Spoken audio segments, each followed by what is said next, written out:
What's up, everybody? Welcome to another Word on a Wednesday. We try and share an encouraging word from the Word of God with you in the middle of your week to hopefully motivate, encourage, and give you some hope in the middle of the week and keep you going and going and going. I got a quick story before I get to the verse for you today. So some of you might know, some of you might not know, me and my wife have officially become licensed to be foster parents for foster care. And it's a process that honestly started like 4 or 5 years ago back in South Dakota, but we kind of put it on pause when we moved here and officially just got the license like a month ago. And so this has been a long time coming. We're really excited, and we got our first placement on Sunday. It was really kind of crazy. Get done preaching Sunday, get home, kind of relaxing. Sunday's rest day, and we get a call saying, hey, we got a 2-year-old and 11-month-old. Would you guys be willing to take these 2 little guys into your home for a little bit?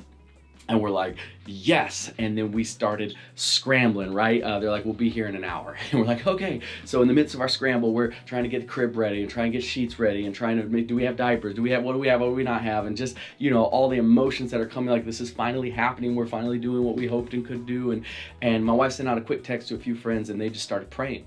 And I remember my wife was telling me afterwards that she was saying, like, it was nice to know that there were people that were able to pray in that moment when she felt like her mind was going 100 miles an hour, where she didn't really have the words or like the focus in her mind and her heart to like stop and pray, even though, it's probably good to stop and pray in the middle of all this, which we did. But she said it was great knowing that there was people removed from the situation that had the focus, that had the time, that had the words, that had the lack of all the crazy emotions, that were able to just go to God and say, hey, just be with this family during this moment. And so it was really cool to have people praying for us in the midst of that, in the crazy season that we were in for that really short moment. Long story short, fast forward to the end, it was just a 24-hour placement. The kids left about as quickly as they came.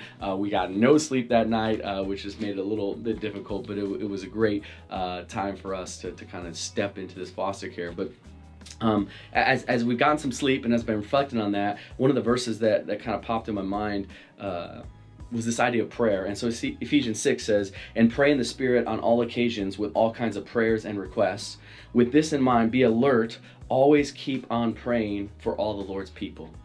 Be alert, always keep on praying for all the Lord's people with all kinds of prayers and requests. And Ephesians 6 tells us that we're called to pray for one another. You and me are called to pray for one another.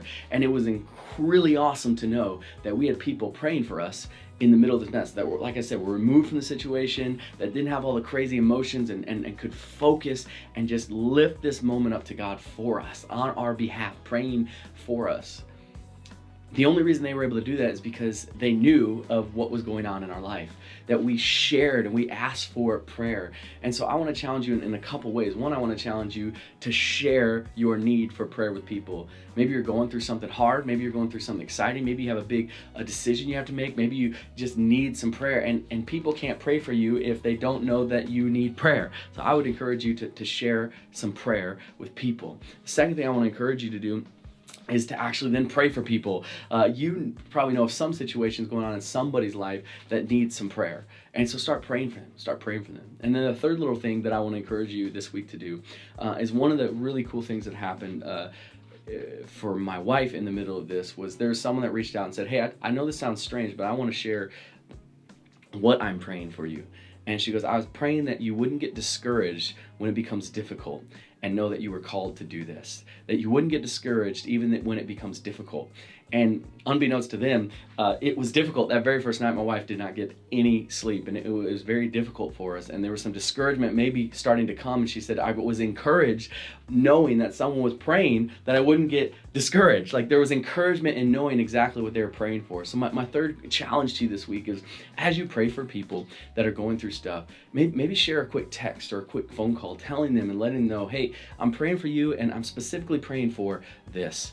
It might just be that little piece, that little nugget from you that gives them the encouragement to keep on going, that helps motivate them to know that someone is praying for them, and not just praying for them, but they specifically know what they're praying for. And so the 3 challenges again this week: tell someone that you need some prayer. Tell someone what's going on in your life so they can be praying for you. Have a circle of friends and people that you can reach out to and say, hey, here's what's going on. I could use someone praying that's removed from this, that can more focus and pray in a way that we're called to. 2, pray for people. Pray for people in your circle of friends that need prayer. Encourage them along the way by just praying for keep on praying for all the Lord's people. And the third thing is, as you're praying, don't be afraid to share a quick text to share specifically what God has called you to pray for them. And that might just bring the encouragement they need. So I don't know who needed to hear this, probably all of us. I want to thank you for listening. I hope you were encouraged by this today, and we'll see you guys next week.